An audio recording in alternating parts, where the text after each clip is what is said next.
दोस्तों आज की इस वीडियो में बात करेंगे इंडियन ओवरसीज बैंक के रेगुलर सेविंग्स अकाउंट के बारे में। क्या इस बैंक में अकाउंट को ओपन करवाना चाहिए या फिर नहीं करवाना चाहिए, इस वीडियो में बात करेंगे। इस अकाउंट के मिनिमम एवरेज बैलेंस क्या होना चाहिए, इसके अलावा सेविंग अकाउंट में जो भी बैलेंस वगैरह रहता है उस पर इंटरेस्ट क्या मिलेगा, फिक्स डिपॉजिट करवाते हैं तो उस पर इंटरेस्ट क्या मिलेगा। इसके अलावा मोबाइल बैंकिंग, इंटरनेट बैंकिंग के बारे में बात करेंगे। एसएमएस अलर्ट चार्जेस कितना है, इसके अलावा UPI, IMPS, NEFT, RTGS transaction के कोई चार्जेस है या फिर फ्री में मिलेगा। इसके अलावा फाइनेंशियल ईयर में चेक बुक कितना मिलने वाला है उसके बारे में डिस्कस करेंगे। साथ में फ्री कैश डिपॉजिट और विड्रॉल लिमिट्स क्या होने वाली है, साथ में अकाउंट ट्रांसफर होगा या फिर नहीं होगा। इसके अलावा नॉमिनी की फैसिलिटी हो गया, पासबुक हो गया, स्टेटमेंट वगैरह हो गया, और इस अकाउंट में कौन सा आपको डेबिट कार्ड मिलेगा, क्या वीजा मिलेगा, मास्टर मिलेगा, रुपए मिलेगा, कौन सा डेबिट कार्ड मिलने वाला है, इसका कितना चार्जेस वगैरह होगा। कंप्लीट जानकारी इस वीडियो में आपको मिलने वाली है और इस अकाउंट के बारे में आपको 2026 की लेटेस्ट डिटेल आपको मिलने वाली है। तो आप कंप्लीट इस वीडियो को एंड तक जरूर देखें, और इस चैनल पे आप फर्स्ट टाइम विजिट कर रहे हैं तो इस चैनल को भी आप जरूर से सब्सक्राइब करें, क्योंकि यहाँ पे आपको फाइनेंस से रिलेटेड जानकारी मिलती रहती है। सबसे पहले बात करें आईओबी के जो रेगुलर सेविंग्स अकाउंट है उसमें एवरेज बैलेंस क्या होना चाहिए। तो अभी के टाइम में ये एक जीरो बैलेंस अकाउंट है, यानी कि इसमें आपको किसी तरह का कोई भी मिनिमम एवरेज बैलेंस मेंटेन नहीं करना होगा। हालांकि पहले इस अकाउंट में क्वार्टरली एवरेज बैलेंस मेंटेन होता था, बट अभी के टाइम में ये बिल्कुल जीरो है। आपको किसी तरह का कोई भी मेंटेन वगैरह यहाँ पे नहीं करना होगा। अगर भविष्य में आपको अगर मेंटेन करना होगा तो इसमें आपको दो तरह से बैलेंस को मेंटेन करना होगा। जैसे अगर आप चेक बुक लेते हैं या फिर विदाउट चेक बुक के इस अकाउंट को ओपन करवाते हैं तो उस हिसाब से आपको क्वार्टरली एवरेज बैलेंस मेंटेन करना होगा। जैसे अगर आप चेकबुक लेते हैं तो इस केस में मेट्रो या फिर अर्बन सिटी में आपको क्वार्टरली बैलेंस 2000 रुपये रखना होगा, सेमी अर्बन में 500 रुपये का रखना होगा, और रूरल में भी आपको 500 रुपये का रखना होगा। और कोई पेंशनर है तो 250 रुपये अगर क्वार्टरली मेंटेन करेंगे तो ये अकाउंट मेंटेन हो जाएगा, और साथ में चेकबुक भी मिल जाएगा। अगर विदाउट चेकबुक के इस अकाउंट को ओपन करवाते हैं तो मेट्रो और अर्बन सिटी में 500 रुपये का क्वार्टरली बैलेंस मेंटेन करना होगा, रूरल और सेमी अर्बन में 100 रुपये का क्वार्टरली बैलेंस मेंटेन करना होगा, और कोई भी पेंशनर है तो 5 रुपये भी अगर मेंटेन करेंगे तो भी वो मेंटेन हो जाएगा, कोई भी चार्जेस वगैरह नहीं लगेगा। तो अभी के टाइम में तो ये अकाउंट बिल्कुल जीरो है। यहाँ पे आप डेट देखेंगे तो 1/10/2025 से ये जो अकाउंट है बिल्कुल जीरो बैलेंस हो गया है। तो यहाँ पे आपको किसी तरह का कोई भी मिनिमम एवरेज बैलेंस मेंटेन करने की आवश्यकता नहीं होगी। और इस अकाउंट में मोबाइल बैंकिंग और इंटरनेट बैंकिंग की बात करें तो बिल्कुल आपको फ्री में यहाँ पे मिलने वाली है, कोई भी चार्जेस वगैरह यहाँ पे नहीं लगेगा। तो आप ऑनलाइन ट्रांजेक्शन वगैरह बड़ी आसानी से आप कर सकते हैं। किसी भी तरह का बिल पेमेंट वगैरह आप इंटरनेट बैंकिंग और मोबाइल बैंकिंग के थ्रू सारा काम आप घर बैठे ही कर सकते हैं। तो यहाँ पे आपको फैसिलिटी मिलेगी, कोई भी चार्जेस वगैरह नहीं लगेगा। बात करें इस अकाउंट में कैश डिपॉजिट लिमिट के बारे में, तो यहाँ पे लिमिट देखेंगे तो हर महीने का आपको 5 ट्रांजेक्शन आपको कैश डिपॉजिट का बिल्कुल फ्री में मिलने वाला है। यानी कि महीने में आप 5 बार आप ब्रांच जाके कैश डिपॉजिट करवाते हैं तो वहां पे आपको किसी तरह का कोई भी चार्जेस वगैरह नहीं लगेगा। और ये होम ब्रांच और नॉन होम ब्रांच कहीं से भी आप डिपॉजिट करवा सकते हैं, कोई भी चार्जेस वगैरह नहीं लगेगा, और कोई लिमिटेशन भी नहीं है, आप चाहे जितना कैश को डिपॉजिट करवा सकते हैं। बट ये आपको 5 ही ट्रांजेक्शन फ्री मिलेगा। उसके बाद आप कोई भी ट्रांजेक्शन करते हैं तो पर ट्रांजेक्शन का आपको 10 रुपये प्लस 18% का जीएसटी यहाँ पे देना होगा।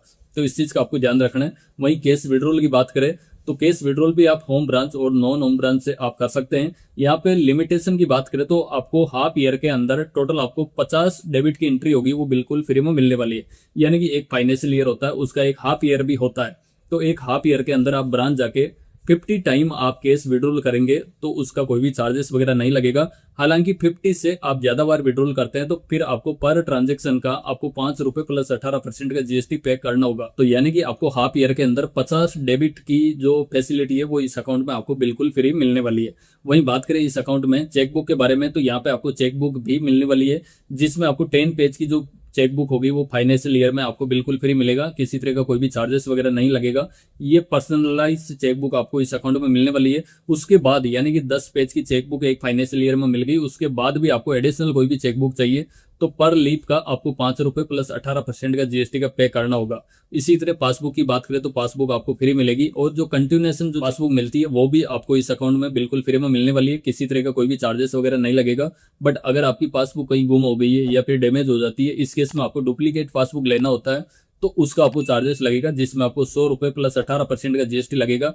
टोटल 118 रुपए का आपको इसका चार्जेस देना होगा। तो इस चीज का आपको ध्यान रखना है। तो वहीं एसएमएस अलर्ट की इस अकाउंट में बात करें तो आपको पर एसएमएस का आपको 25 पैसे प्लस 18% का जीएसटी आपको पर एसएमएस का पे करना होगा। वो भी आपको डोमेस्टिक एसएमएस मिलेगा उसका। अगर आपको कोई भी इंटरनेशनल एसएमएस आपको रिसीव होता है तो इस केस में आपको ₹1.50 प्लस 18% का जीएसटी का चार्जेस देना होगा। और आईओबी बैंक की तरफ से मिस्ड कॉल की फैसिलिटी यहाँ पे मिलने वाली है, जिसमें आप अपना बैलेंस को जो इंक्वायरी होती है वो एक मिस कॉल से भी आप अपने बैलेंस की इंक्वायरी कर सकते हैं। तो ये फैसिलिटी आपको बिल्कुल फ्री में मिलेगी, किसी तरह का कोई भी चार्जेस वगैरह नहीं देना होगा। और अकाउंट ट्रांसफर की बात करें तो आप अपना जो अकाउंट होता है वो एक ब्रांच से दूसरी ब्रांच के अंदर ट्रांसफर कर सकते हैं, उसका भी कोई भी चार्जेस वगैरह नहीं है। आप चाहे तो अपना जो मोबाइल बैंकिंग इंटरनेट बैंकिंग है उसके थ्रू भी आप ट्रांसफर कर सकते हैं, और चाहे तो आप आईओबी की जो ब्रांच है उसके थ्रू भी अपना जो अकाउंट है वो एक ब्रांच से आप दूसरी ब्रांच के अंदर ट्रांसफर करवा सकते हैं। इसका भी कोई भी चार्जेस वगैरह यहाँ पे नहीं लगेगा। तो ये अकाउंट ट्रांसफर की फैसिलिटी मिल जाएगी। साथ में स्टेटमेंट की बात करें तो इस अकाउंट में आपको मंथली स्टेटमेंट होगा, वो आपकी ईमेल आईडी पे बिल्कुल फ्री में मिलेगा। किसी तरह का आपको कोई भी चार्जेस वगैरह स्टेटमेंट का नहीं देना होगा। अब बात करें इस अकाउंट में डेबिट कार्ड के बारे में, तो इस अकाउंट में जो डेबिट कार्ड मिलेगा वो 3 नेटवर्क के साथ में डेबिट कार्ड मिलता है, जिसमें से आप कोई भी एक नेटवर्क के अंदर डेबिट कार्ड को ले सकते हैं। यानी कि आप चाहे तो वीजा में भी ले सकते हैं, मास्टर नेटवर्क का भी ले सकते हैं, और रुपए नेटवर्क के अंदर भी आप डेबिट कार्ड को ले सकते हैं। और डेबिट कार्ड का इश्यूएंस चार्जेस होगा वो बिल्कुल नील रहेगा। यानी कि जब आप अकाउंट को ओपन कराएंगे और आपको जो डेबिट कार्ड मिलेगा वो फर्स्ट टाइम बिल्कुल फ्री होगा। उसके बाद आपको एनुअली मेंटेनेंस चार्ज आपको देना होगा, यानी कि एएमसी चार्जेस होगा वो ₹250 प्लस 18% का आपको जीएसटी का चार्जेस सालाना आपको डेबिट कार्ड का देना होगा। बट इसी डेबिट कार्ड को आप किसी और अकाउंट में लेते हैं तो इस डेबिट कार्ड का इश्यूएंस चार्जेस होगा वो ₹150 प्लस 18% का जीएसटी का चार्जेस यहाँ पे होने वाला है। बट इसका भी जो एनुअली मेंटेनेंस चार्ज होगा वो ₹250 प्लस 18% का जीएसटी रहेगा। और ये जो डेबिट कार्ड मिलेगा इसकी डेली लिमिट के बारे में बात करें तो 1,05,000 रुपए तक का डेली लिमिट इस डेबिट कार्ड पे मिल जाता है, जिसमें से आप 30,000 पर डे आप एटीएम से कैश विड्रॉल कर सकते हैं, और 75,000 रुपए आप पीओएस ट्रांजैक्शन कर सकते हैं। यानी कि आप चाहे तो किसी स्टोर पे जाके आप खर्चा कर सकते हैं, या फिर आप ई कॉमर्स प्लेटफॉर्म भी या फिर ऑनलाइन बिल पेमेंट आप 75,000 रुपए तक का आप डेली का ट्रांजेक्शन वगैरह इस डेबिट कार्ड के थ्रू कर सकते हैं। और इस डेबिट कार्ड के नंबर ऑफ ट्रांजेक्शन की बात करें, यानी कि इस अकाउंट में ये जो डेबिट कार्ड मिलता है इस पे कितने फ्री ट्रांजेक्शन आपको मिलता है। तो अगर आप आईओबी के एटीएम मशीन पे आप यूज करते हैं तो आपको फाइनेंशियल और नॉन फाइनेंशियल आपको हर महीने का 10 ट्रांजैक्शन आपको फ्री मिलने वाला है। यानी कि आप जो एटीएम से कैश विड्रॉल करते हैं या फिर आप बैलेंस वगैरह इंक्वायरी वगैरह करते हैं तो दोनों मिला के आपको जो ट्रांजैक्शन मिलेगा वो 10 ट्रांजैक्शन आपको हर महीने का बिल्कुल फ्री मिलेगा। 10 के बाद में आप कोई भी ट्रांजैक्शन करते हैं तो इस केस में अगर वो फाइनेंशियल होता है तो आपको ₹10 प्लस 18% का जीएसटी पर ट्रांजैक्शन का देना होगा।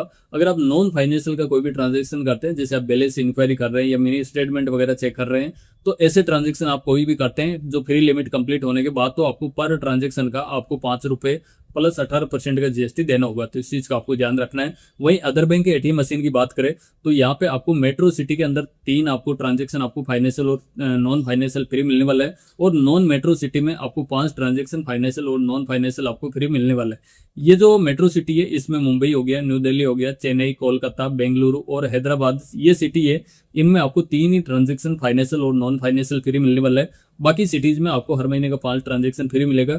ये फ्री लिमिट कंप्लीट होने के बाद आप कोई भी ट्रांजैक्शन करते हैं, अगर वो फाइनेंशियल होता है तो उसके लिए आपको ₹23 प्लस 18% का आपको जीएसटी का चार्जेस देना होगा, और नॉन फाइनेंशियल ट्रांजैक्शन के लिए आपको ₹11 प्लस 18% का जीएसटी का चार्जेस देना होगा।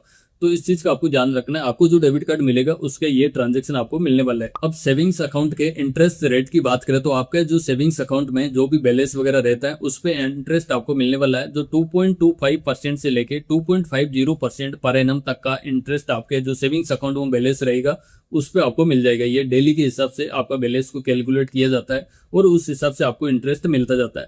और आपके अकाउंट में जो भी डिपॉजिट वगैरह रहते हैं उनमें से आपका जो 5 लाख रुपए तक की अमाउंट होगी वो डीआईसी-जीसी के तहत आपकी अमाउंट सिक्योर रहेगी। यानी कि अगर भविष्य में अगर बैंक डूबता भी है तो आपका 5 लाख रुपए तक की अमाउंट होगी वो आपको सुरक्षित रहेगी और आपको मिल भी जाएगी। वहीं बात करें इस बैंक में आप कोई भी फिक्स डिपॉजिट वगैरह करवाते हैं तो उसके इंटरेस्ट की बात करें तो आपको बेस्ट प्लान एफडी के अंदर मिल जाता है, जिसमें आपको 444 डेज की आपको फिक्स डिपॉजिट मिल जाती है, जिसमें आपको 6.75% तक का आपको रेट ऑफ इंटरेस्ट मिल जाएगा जनरल के लिए। वहीं सीनियर सिटीजन की बात करें तो 7.25% तक का सीनियर सिटीजन को मिल जाता है और सुपर सीनियर सिटीजन को 7.50% तक का रेट ऑफ इंटरेस्ट मिल जाता है। ये जो सीनियर सिटीजन होता है इनकी एज 60 से लेके 80 ईयर तक की होनी चाहिए और सुपर सीनियर सिटीजन होते हैं जिनकी एज 80 या फिर 80 से ऊपर है तो वो सुपर सीनियर सिटीजन में आते हैं। वहीं बात करें इस अकाउंट में आपको जो इंटरनेट बैंकिंग मिलती है, मोबाइल बैंकिंग मिलती है और ब्रांच के थ्रू आप कितने ट्रांजेक्शन आप फ्री कर सकते हैं, कौन कौन से चार्जेस आपको लगने वाले हैं, जैसे IMPS हो गया, NEFT हो गया, RTGS हो गया। तो ऐसे ट्रांजेक्शन की बात करें तो अगर आप ऑनलाइन करते हैं अपने जो इंटरनेट बैंकिंग और मोबाइल बैंकिंग के थ्रू करते हैं तो आप IMPS करते हैं तो बिल्कुल फ्री रहेगा, कोई भी चार्जेस नहीं लगेगा। बट अगर आप ब्रांच से आप IMPS का ट्रांजेक्शन करवाते हैं तो 1,000 रुपये तक का वो फ्री रहेगा। 1,000 से लेके 10,000 तक करवाते हैं तो आपको ₹2.50 पर ट्रांजेक्शन का चार्जेस देना होगा। इस पर 18% का GST भी होगा। इसी तरह 10,000 से लेके आप 1,00,000 रुपये तक का IMPS करवाते हैं तो ₹5 प्लस 18% का GST आपको पर ट्रांजेक्शन का देना होगा। और 1,00,000 से लेके 2,00,000 रुपये तक का आप IMPS करते हैं तो इस केस में आपको ₹15 प्लस 18% का GST देना होगा। वही NEFT की बात करें तो अगर आप ऑनलाइन NEFT के ट्रांजेक्शन करते हैं तो वो बिल्कुल फ्री रहेगा। बट अगर आप ब्रांच जाके आप ब्रांच के थ्रू आप कोई भी NEFT का ट्रांजेक्शन करवाते हैं तो इस केस में अप टू आप 10,000 रुपये तक का NEFT करवाते हैं तो आपको ₹2 प्लस 18% GST पर ट्रांजेक्शन का लगने वाला है। अगर आप 10,000 से लेके 1,00,000 रुपये तक का NEFT करवाते हैं तो ₹4 प्लस 18% का GST पर ट्रांजेक्शन का लगेगा। अगर 1,00,000 से लेके 2,00,000 रुपये तक का आप NEFT ब्रांच से करवाते हैं तो ₹14 प्लस 18% का GST यहाँ पे लगने वाला है पर ट्रांजेक्शन का। और 2,00,000 से ऊपर का आप NEFT करवाते हैं तो इस केस में आपको ₹24 प्लस 18% का GST यहाँ पे देना होगा। इसी तरह आप RTGS भी आप इंटरनेट बैंकिंग के थ्रू ऑनलाइन वगैरह करते हैं तो वो बिल्कुल फ्री रहेगा। बट अगर आप ब्रांच के थ्रू RTGS के ट्रांजेक्शन करवाते हैं तो उसके लिए भी आपको चार्जेस देना होगा, जिसमें आप 2,00,000 से लेके 5,00,000 रुपए तक का RTGS करवाते हैं तब आपको ₹25 प्लस 18% का GST देना होगा। और 5,00,000 से ऊपर का RTGS करवाते हैं तो इस केस में आपको ₹50 प्लस 18% का GST देना होगा। और RTGS का जो ट्रांजेक्शन होता है वो कम से कम 2,00,000 रुपए या फिर इससे ऊपर का ही RTGS के ट्रांजेक्शन होते हैं, तो इस चीज का आपको ध्यान रखना है। और UPI पेमेंट की बात करें तो P2P जो UPI पेमेंट की फैसिलिटी है वो बिल्कुल फ्री रहेगी। किसी तरह का आपको कोई भी चार्जेस वगैरह UPI पेमेंट के लिए नहीं देना होगा। इसी तरह कुछ और भी चार्जेस वगैरह होते हैं जिनको भी आपको ध्यान में रखना होगा। जैसे आप कोई भी सिग्नेचर वेरिफिकेशन वगैरह करवाते हैं तो इसके लिए आपको ₹150 प्लस 18% का GST देना होगा। फोटो अटेस्टेशन करवाते हैं तो उसका भी चार्जेस लगेगा जो ₹150 प्लस 18% का GST होगा। और इस अकाउंट में नॉमिनेशन की फैसिलिटी है वो बिल्कुल फ्री में आपको मिलेगी, किसी तरह का आपको कुछ चार्जेस वगैरह यहाँ पे नहीं देना होगा। और इस अकाउंट को अगर आप ओपन करवा भी लेते हैं और आपको ये अकाउंट पसंद नहीं आता है और बीच में ही आप इस अकाउंट को क्लोज करवाते हैं तो उसका भी आपको चार्जेस देना होगा। जैसे अकाउंट आपने ओपन करवा लिया और आप 14 दिन के अंदर ही अकाउंट को क्लोज करवाते हैं तो उसका तो आपको कोई भी चार्जेस वगैरह नहीं देना होगा। बट आप 14 दिन से लेके 1 साल के बीच में अगर आप अपने अकाउंट को क्लोज करवाते हैं तो अगर आपने चेकबुक लिया तो इस केस में आपको ₹200 प्लस 18% का GST देना होगा। अगर आपने विदाउट चेकबुक के अकाउंट को ओपन करवाया तो आपको ₹100 प्लस 18% का GST क्लोजर चार्जेस यहाँ पे देना होगा। और 1 साल के बाद अपने अकाउंट को क्लोज करवाएंगे तो उसका कोई भी आपको चार्जेस वगैरह नहीं देना होगा। इस अकाउंट की एलिजिबिलिटी के बारे में बात करें तो इस अकाउंट को कोई भी ओपन करवा सकते हैं, चाहे वो इंडिविजुअल हो, जॉइंट में हो। तो यहाँ पे आप लिस्ट देख सकते हैं, कोई भी इस अकाउंट को ओपन करवा सकते हैं। और 10 साल से ऊपर का जो बच्चा है वो भी इस अकाउंट को ओपन करवा सकते हैं। तो ये अकाउंट किसी के लिए भी ओपन हो जाता है।